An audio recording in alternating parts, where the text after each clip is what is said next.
just a million try to get it right. Hit like a shot of tequila without the wine. You got your reasons and yeah, I got my rounds. So this time. Hi, is this Crystal? Yes, this is. How are you? I'm good. I'm in the chat. Yes, I've been practicing my role, my own interview questions all week long. I've been on that treadmill at Planet Fitness. I have my headphones on, going over my own interview questions, saying, okay, don't stumble, don't stumble. Wow. Yes, Thank you. talking about preparation, huh? Mm-hmm. Well, So when it's done, don't forget to send me the link because I'll put it sort of on everything. oh, absolutely, absolutely. And like I said, this is the 90 Day Podcast Show, and my name is Krista Renee, and welcome,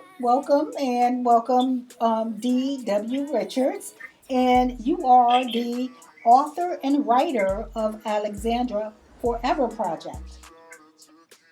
I am. And actually, Alexandra started out really as a side character in the book Pairs, but I enjoyed writing her so much that I gave the character her own series, believe it or not.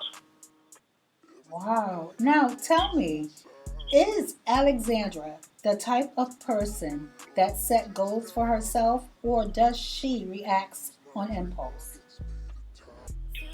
Well, when I mentioned that she started out in as a side character, she's actually a literary foil or the opposite of the main character. And the main character of Pairs was a woman who planned a lot and lived in her head a lot. So Alexandra is meant to be someone who does instinct and impulse and gets through life actually well that way, but she's kind of reacting rather than being proactive. Okay. And can you tell my listeners what is her mission? Well, when I started the Alexandra Forever Project, so I took that character and brought what would have been a contemporary story character into a sci-fi. I had to give her a mission, and her mission was to be the protector of the coven. So that's a very large collection of women, and she's their protector and also finds them, because the women who are members of the coven are actually born into it, but they don't know it. So that's, for the Alexandra Forever Project, that's mostly her mission. That is what's stringing the whole story, the whole project together. As she goes through and the coven is growing and she's protecting it. So that's where all the action and the adventures come from. Okay. Now, when I was reading the book, and I noticed this, Alexandra is highly looked up to by some and looked down upon by others. Does this affect her keeping her eyes on the prize, quote, getting the job done, unquote? Yeah, when I went to write Alexandra in this new context in the Alexandra Forever Project, I approached it as almost like a comic book character of the original comic book characters, what they call the Golden Age. So that's when Superman first came out.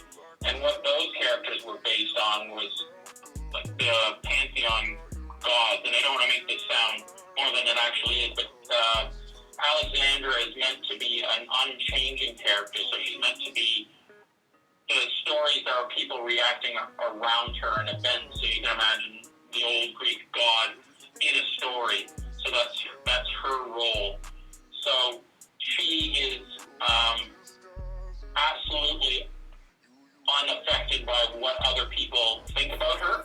She is what she is, and she's very focused at that job because she's portrayed in the story as a goddess. So like a god and goddesses are what they are. That's what Alexandra is. So a god or goddess in the pantheon sense, like Greek pantheon sense, they don't really care what people think of them. They are the god of the sea, or the god of the harvest, that sort of thing. So that's where Alexandra comes in. She just is what she is. Oh, I like that. I truly do like that. And because you mentioned Superman in the comic book, would you consider Alexandra a Marvel comic book hero, or is she placed on a different platform? Again, I take my inspiration from the traditional Greek pantheon of gods and goddesses. I'm familiar with that just because of school and, believe it or not, playing Dungeons and Dragons when I was in my teens. These gods are unchanging. So in the sense where Marvel Comics started out, what they call the Golden Age again, where Superman came into being, and this would be in the, I guess that'd be 30s and maybe into the 50s, where the characters were reliably the same. Superman was always Superman. Superman didn't have angst and didn't have a character arc. It was just an adventure. There was a story arc, but Superman was constant. So in that sense, Alexandra is like a Marvel comic book hero of that era, as opposed to now, because she is a constant. Okay. If that makes sense. Yeah. Now, Alexandra's role is so aggressive and dominant. I applaud her female bravery when fighting evil corporations and rescuing priestesses. Would men find her role to be intimidating?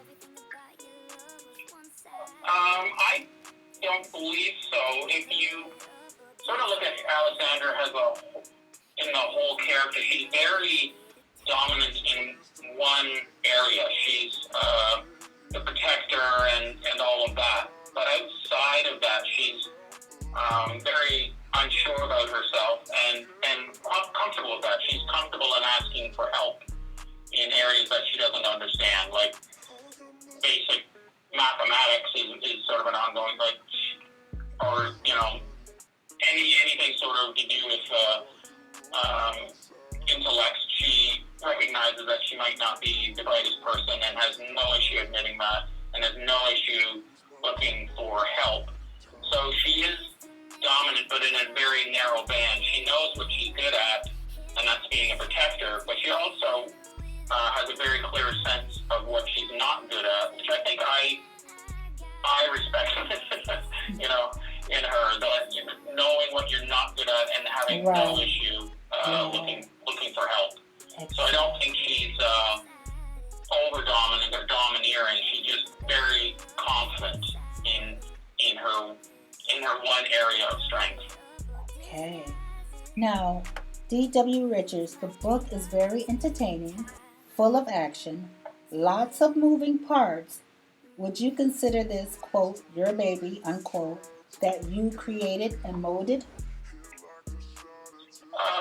Yes, because the intent of the project is to carry Alexandra and the Alexandra Forever story as one story across all forms of media that I can think of. So she exists, and it's the same storyline. She exists in books. She exists in a graphic novel. She now exists in a podcast. She's going to exist in, I'm having the podcast actually put onto YouTube slowly over time as a graphic novel that will be free. So it's just basically putting images. So Steve Legg, the fellow who did the graphic novel that came out, I think, 2016 with Alexandra Forever, he's doing the artwork for what will be episodes showing on YouTube. So it'll just be, if you can imagine in a comic book where it's just the panels, there's no speech bubbles because you have the podcast talking. So that's what I'm loosely trying to do. So I don't think I've ever seen anyone do that, where they just put one story across all forms of media. I mean, even when you look at the larger, much larger, of course, brands, it's not one story that's across their comic books and across their movies, but for Alexandra Forever, it's one story. It's just a very big story. Right.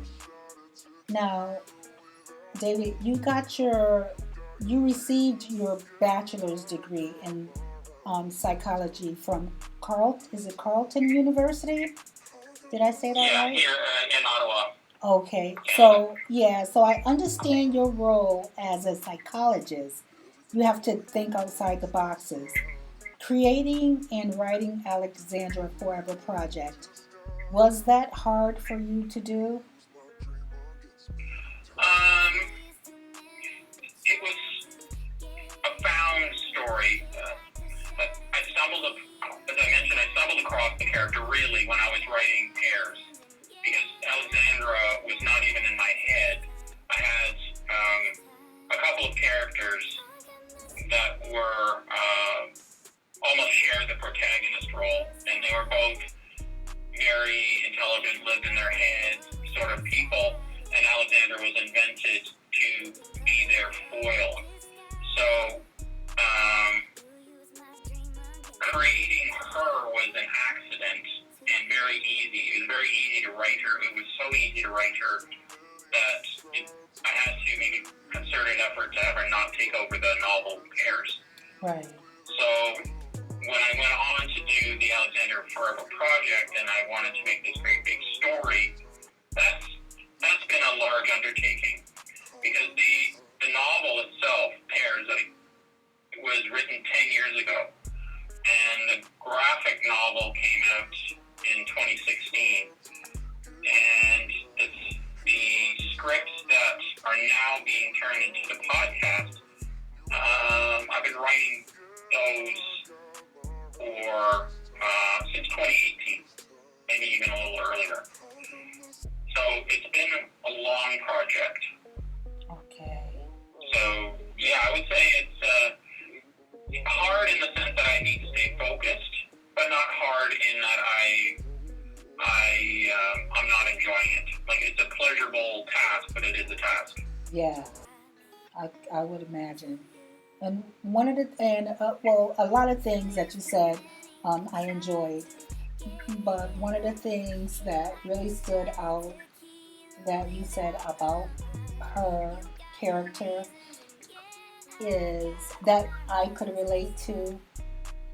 She's not afraid to say what her flaws are. And she's not afraid to ask for that help. And that's one of the things that I truly admire about her.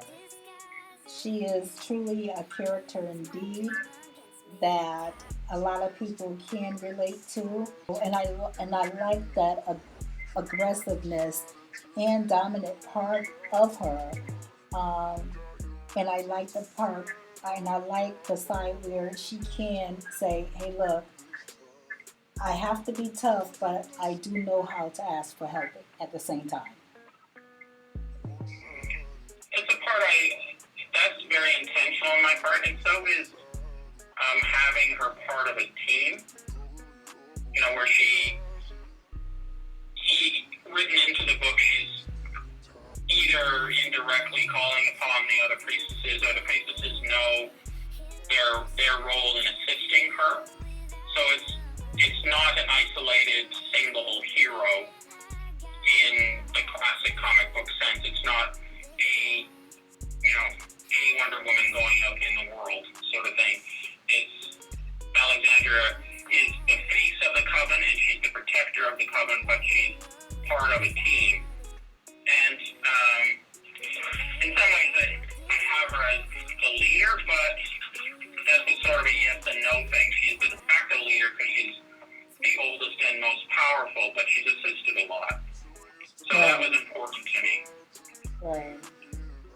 And I truly admire that because we all do need, even the strongest need assistance. Well,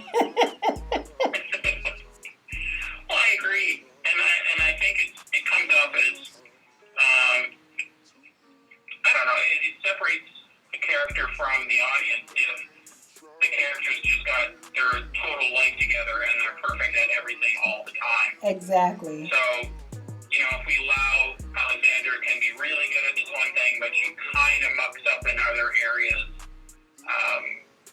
that to me is a character that you can get on board with, even if she's not your favorite character in the book or your favorite character anywhere. You can at least get on board with that. Yeah. Even when I write her as the leader of the group, I do have her trying her best and approaching with the best intention, but maybe not the best outcome. Yeah, absolutely, indeed. Indeed. I really enjoy it and I will continue to read it. I will send you that link to my podcast. I really enjoyed talking to you this evening. Thank you for your time. Thank you for giving me the opportunity to interview with you. I'd like to extend that offer of the audiobook to your listeners. Oh, absolutely, absolutely. And in my podcast, I said I was going to say a secret word in my podcast, and my secret word will be, if whoever is listening, the secret word will be fences. So, if whoever is listening to the podcast, that's the secret word. I will only say it once. There you go. Perfect.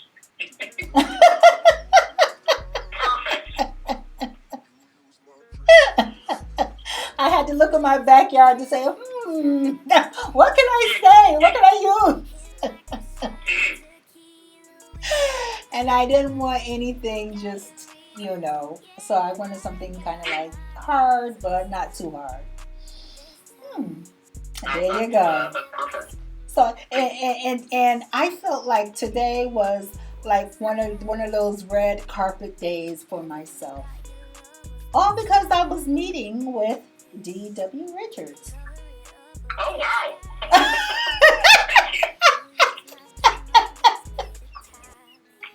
Wow. You can see me on the podcast. I'm blushing. I felt that way today. I was preparing. All week long. I'm at Planet Fitness. I had my head. And I know people were just looking at me like, why does she keep talking to herself? What is that paper? But little did they know. Listen, Crystal was preparing for something. God had me in preparation mode. I was in preparation mode. And when I'm in preparation mode, look, I have to stay focused, just like Alexandra in your book. If she needs to fight these evil corporations and get in tune, and look, you got to do what you have to do, because I have a mission. I was on a mission. And my mission was to get this done by all means necessary. That's why I said, don't worry about no Zoom, no whatever. If it wasn't acting right, still continue on. You still have to go on with the show. No matter what. Well, it's been a pleasure. It is definitely a pleasure. And hopefully we'll talk again soon, my friend. Yes, and please don't forget the link. I will send that out to many, many people. Okay, thank you. Thank you for your time. This is Krista Renee from the 90 Day Podcast. And just remember, think positive and be positive. Good night, everybody. Disguise it. You use my dream against me to tie. So used to many try to get it right. Hit like a shot of tequila without the heart. You got your reasons and yeah, I got my rounds. So this I got myself one-sided. Everything about you